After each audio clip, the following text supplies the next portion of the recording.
Mentari pagi menembus celah tirai di sebuah rumah sederhana di pinggiran kota Bandung. Rumah itu tidak besar, tapi hangat. Cat dindingnya berwarna krem lembut, aroma kopi dan roti panggang memenuhi ruang makan. Di meja kayu kecil, seorang perempuan bernama Rina tengah menata sarapan sambil sesekali melirik jam dinding. "Pak, ayo sarapan dulu. Nanti telat masuk kantor," serunya sambil tersenyum. Seorang pria berperawakan tegap keluar dari kamar sambil merapikan dasinya. Namanya Andi, suami Rina. Wajahnya tampan, kulitnya bersih, dan tatapannya penuh percaya diri.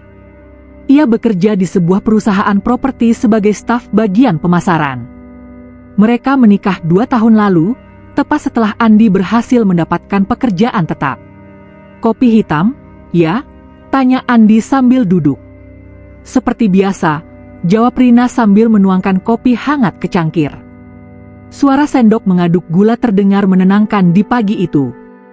Rumah tangga mereka sederhana tapi penuh cinta. Rina yang dulu bekerja di butik memilih berhenti setelah menikah, karena Andi ingin ia fokus mengurus rumah. Meski penghasilan Andi tidak besar, mereka selalu berusaha hidup hemat. Kadang, malam minggu mereka habiskan dengan makan bakso di warung dekat rumah, atau menonton film di laptop sambil berbaring di ruang tamu. Rina selalu menjadi pendengar setia Andi. Setiap pulang kerja, Andi akan bercerita tentang pekerjaannya, pelanggan yang cerewet, target penjualan yang tinggi, bahkan gosip kantor. Rina tak pernah bosan mendengarkan, sambil menyiapkan teh atau sekadar memijit pundaknya. Namun di balik semua kebahagiaan itu, Andi punya ambisi besar. Ia sering berkata, "Suatu hari nanti, aku nggak mau kita hidup begini terus. Aku mau rumah besar, mobil bagus, dan liburan ke luar negeri." Rina biasanya hanya tersenyum. "Yang penting kita sehat, rukun, dan saling sayang, Pak. Harta bisa dicari." Andi mengangguk, tapi jauh di lubuk hatinya, ia merasa itu belum cukup. Ia ingin lebih dari sekadar hidup pas-pasan. Suatu siang, Andi pulang lebih awal dari kantor dengan wajah berbinar. "Sayang, aku dapat kabar gembira," katanya sambil membuka pintu. Rina yang sedang menyapu langsung menghentikan pekerjaannya. "Apa itu?" "Aku dapat promosi. Mulai bulan depan aku jadi kepala tim pemasaran. Gajiku naik hampir 2 kali lipat." Rina terkejut dan bahagia. Ia memeluk Andi erat-erat. "Alhamdulillah. Aku bangga sama kamu, Pak." Malam itu mereka merayakan dengan makan malam di restoran kecil. Rina memesan nasi goreng favoritnya, Andi memilih steak. Andi bercerita bahwa promosi ini bukan hanya berarti gaji lebih besar, tapi juga kesempatan mengenal orang-orang penting di dunia bisnis properti. Rina hanya berharap, kenaikan jabatan ini tidak mengubah sikap suaminya. Awalnya, semua terasa baik-baik saja. Andi mulai sering membawa Rina makan di restoran yang lebih mahal, membelikannya pakaian baru, bahkan membicarakan rencana membeli motor. Namun perlahan, Rina mulai menyadari perubahan kecil pada suaminya. Andi mulai sering pulang lebih malam. Alasannya rapat dengan klien atau makan malam bisnis. Ia mulai memperhatikan penampilannya lebih dari biasanya, parfum mahal, jas yang disetrika rapi, bahkan potongan rambut yang selalu up to date. "Kerjaan tambah banyak, ya?" tanya Rina suatu malam. "Iya, sayang. Tapi semua ini demi masa depan kita," jawab Andi sambil memainkan ponselnya, seakan tak ingin diganggu. Rina berusaha mengerti. Ia percaya pada suaminya. Tapi entah mengapa, hatinya mulai merasa ada jarak yang tumbuh di antara mereka. Bulan demi bulan berlalu setelah Andi resmi menjabat sebagai kepala tim pemasaran. Gajinya meningkat, bonusnya menggiurkan, dan lingkaran pergaulannya semakin luas. Ia kini sering berinteraksi dengan bos besar, investor, dan klien-klien dari kalangan atas. Rina tentu senang melihat suaminya sukses, tetapi ia juga mulai merasakan jarak yang makin lebar di antara mereka. Awalnya perubahan itu terlihat sepele. Andi yang dulu senang makan di warung sederhana, kini lebih sering mengajak Rina ke kafe mewah. Pakaian kerjanya pun berganti, dulu cukup dengan kemeja dan celana bahan biasa, sekarang selalu mengenakan jas branded, sepatu kulit mengilap, dan jam tangan mahal yang ia beli dari bonus pertamanya. "Pak, jam segede itu harganya berapa?" tanya Rina ketika melihat kotak jam baru di meja. Andi tersenyum bangga. "Cuma 10 juta. Nggak seberapa, sayang. Buat penampilan. Di dunia kerja, tampang itu modal." Rina terkekeh hambar. 10 juta itu udah bisa bayar cicilan rumah 3 bulan. Andi menepuk bahu istrinya. "Makanya biar aku yang urus-urusan duit, kamu nggak usah pusing." Kalimat itu menusuk hati Rina. Dulu, Andi selalu berdiskusi tentang keuangan rumah tangga. Kini ia seperti tidak butuh pendapat istrinya lagi. Andi makin sering pulang larut malam dengan alasan rapat atau menemani klien makan malam. Awalnya Rina percaya. Namun, beberapa kali ia melihat suaminya pulang dengan aroma parfum wanita menempel di jasnya. "Kenapa bajumu wangi parfum perempuan?" tanya Rina suatu malam. Andi tertawa kecil. "Ah, mungkin dari restoran. Banyak orang lewat, mungkin nyangkut baunya." Rina hanya diam, meski hatinya tidak tenang. Pertemuan dengan teman baru. Suatu hari, Andi mengajak Rina ke acara gala dinner perusahaan. Rina mengenakan gaun sederhana berwarna biru muda, rambutnya disanggul rapi. Namun, ketika mereka tiba, Rina merasa asing di tengah kerumunan wanita-wanita glamor dengan gaun mahal dan perhiasan berkilau. Di sana, Andi memperkenalkan Rina pada seorang wanita cantik bernama Clara, seorang pengusaha muda yang menjadi klien besar perusahaan. Clara berambut panjang, bibirnya merah, dan senyumnya mempesona. Cara ia memandang Andi membuat Rina merasa tidak nyaman. "Rina, ini Clara. Klien pentingku," ujar Andi sambil tersenyum lebar. Clara menjabat tangan Rina. "Senang bertemu. Andi sering sekali bercerita tentangmu." Rina hanya membalas senyum tipis. Malam itu, ia sering melihat Andi dan Clara berbicara dengan akrab, tertawa bersama, bahkan beberapa kali Andi meninggalkannya sendirian di meja. Sejak pertemuan itu, sikap Andi berubah drastis. Ia mulai mengkritik Rina tentang cara berpakaian, cara bicara, bahkan caranya bersikap. "Kamu harus bisa tampil lebih elegan. Masa istri kepala tim cuma pakai baju itu-itu saja?" ucapnya suatu pagi. "Aku pikir yang penting nyaman," jawab Rina pelan. "Nyaman itu penting, tapi penampilan juga penting. Aku nggak mau orang menganggap istriku nggak bisa mengikuti kelas sosialku." Rina terdiam. Kata-kata itu seperti pisau yang menusuk harga dirinya. Rina tidak tahu sejak kapan perselingkuhan itu dimulai. Yang ia tahu, Andi mulai semakin jarang di rumah, ponselnya selalu terkunci, dan setiap ada telepon masuk, ia keluar rumah untuk menjawab. Suatu malam, saat Andi tertidur, ponselnya berbunyi. Rina memberanikan diri melihat pesan yang masuk di layar kunci. "Aku kangen. Besok jadi ketemu, kan?" Clara hati merah dua. Jantung Rina berdegup kencang. Ia merasa bumi runtuh di bawah kakinya. Air matanya mengalir tanpa suara. Malam itu hujan deras. Rina duduk di ruang tamu sendirian, menatap pintu yang belum juga terbuka meski jarum jam menunjukkan pukul 11 malam. Ia mencoba menelepon Andi, tapi panggilannya hanya berakhir di nada tunggu. Tiba-tiba suara mesin mobil berhenti di depan rumah. Andi masuk tergesa-gesa, rambutnya basah, wajahnya sedikit terkejut melihat Rina masih terjaga. "Kamu belum tidur?" tanyanya sambil meletakkan jas di gantungan. Rina berdiri. "Aku cuma mau tanya, kamu tadi dari mana?" Andi menghela napas.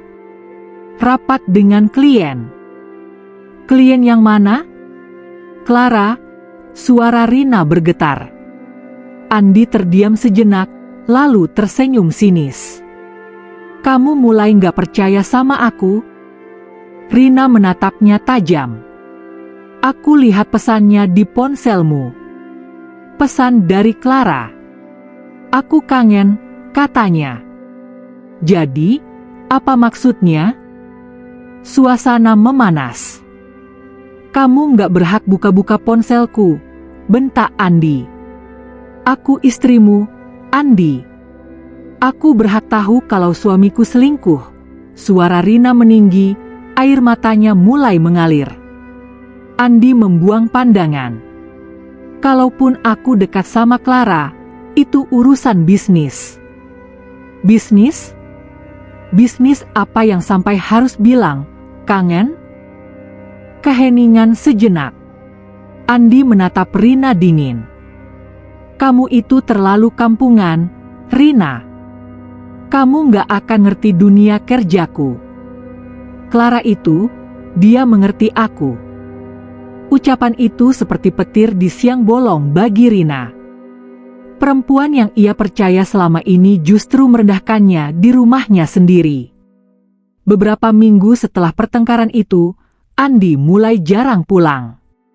Setiap Rina bertanya, jawabannya selalu sama, pekerjaan. Hingga suatu sore, Andi pulang membawa sebuah map. Kita pisah saja, Rin, ucapnya datar. Rina menatapnya dengan mata membelalak. Apa maksudmu? Aku sudah lelah. Aku mau hidup dengan orang yang bisa mengerti aku. Aku mau menikah dengan Clara. Kata-kata itu menghantam dada Rina seperti hantaman palu. Nafasnya tercekat. Jadi, selama ini benar? Kamu tinggalkan aku untuk dia? Andi menunduk sedikit, lalu menatap Rina tanpa rasa bersalah. Kamu perempuan baik, tapi bukan untuk dunia yang aku inginkan. Beberapa hari kemudian, perceraian mereka resmi. Rina meninggalkan rumah itu dengan satu koper berisi pakaian dan beberapa barang kenangan. Hujan gerimis turun, seolah langit ikut menangis bersamanya. Andi tidak mengantar. Ia hanya berdiri di teras, melihat Rina pergi tanpa kata.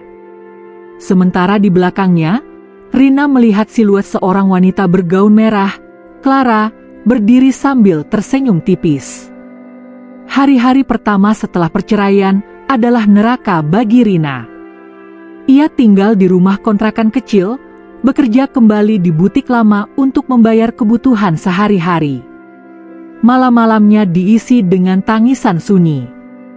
Namun di tengah kesedihan itu, ada satu hal yang ia pegang, harga diri.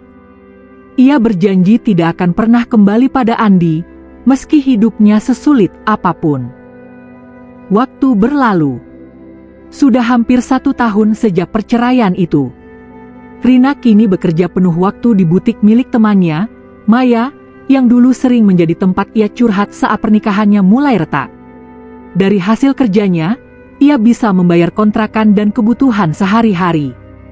Memang, uangnya tidak banyak, tapi cukup membuatnya bertahan hidup tanpa meminta bantuan siapapun.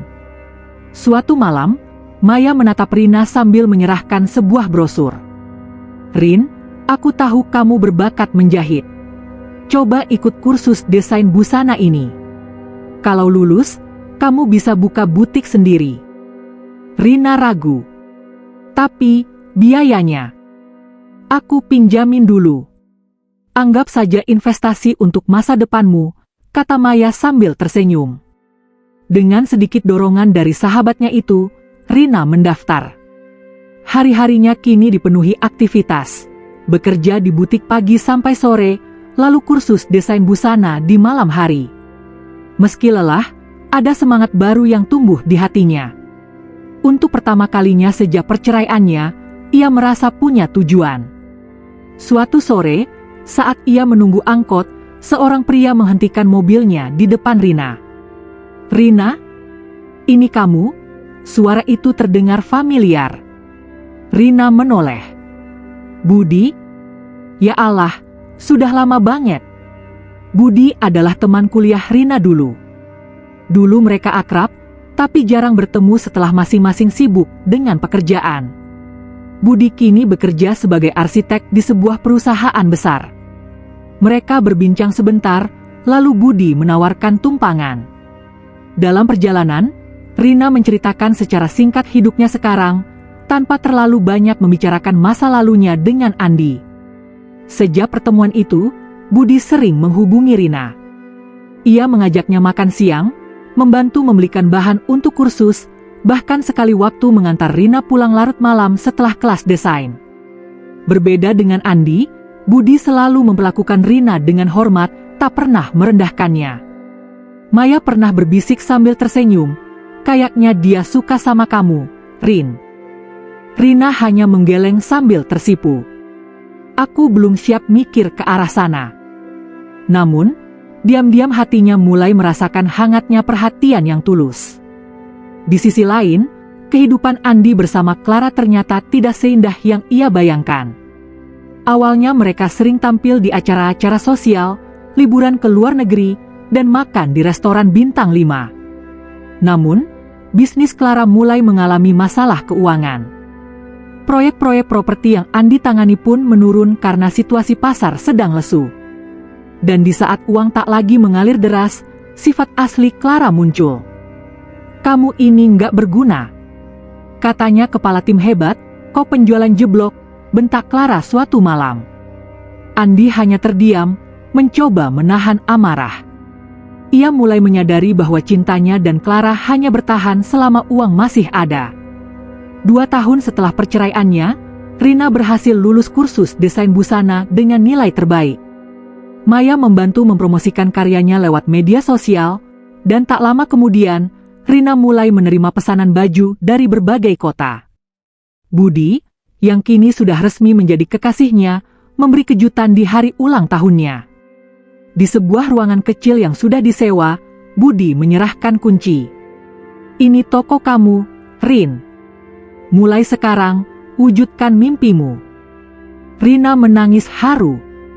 Ia memeluk Budi, merasa Tuhan benar-benar mengembalikan kebahagiaannya, bahkan lebih dari sebelumnya. Musim hujan tahun itu menjadi awal kehancuran Andi. Perusahaan tempatnya bekerja mengalami kerugian besar akibat proyek-proyek yang gagal terjual. Sebagai kepala tim pemasaran, Andi menjadi pihak yang disalahkan. Tekanan dari atasan membuatnya sulit tidur, hingga suatu hari ia dipanggil ke ruang direksi. "Andi, kami menghargai kerja kerasmu, tapi kami harus mengakhiri kontrak ini," kata sang direktur tanpa basa-basi. Itu artinya, ia dipecat. Andi pulang ke apartemennya dengan langkah gontai. Namun sesampainya di sana, Clara tidak menunjukkan simpati sedikit pun. "Kita nggak bisa bareng lagi," ujar Clara sambil mengemas barang-barangnya. "Aku butuh pasangan yang bisa menopang hidupku, bukan beban." Andi terpaku. Clara keluar tanpa menoleh, meninggalkan pintu yang terbanting keras. Dalam semalam, Andi kehilangan pekerjaan dan wanita yang dulu ia tinggalkan istrinya demi dirinya. Beberapa bulan berikutnya, tabungan Andi habis untuk membayar sewa apartemen dan biaya hidup. Ia mencoba melamar pekerjaan di berbagai tempat, tapi reputasinya yang tercoreng membuat banyak perusahaan menolak. Akhirnya, ia harus menjual mobilnya, lalu pindah ke kos-kosan kecil di daerah pinggir kota. Hidupnya yang dulu glamor kini berganti dengan mie instan setiap malam dan rasa malu yang terus menghantuinya.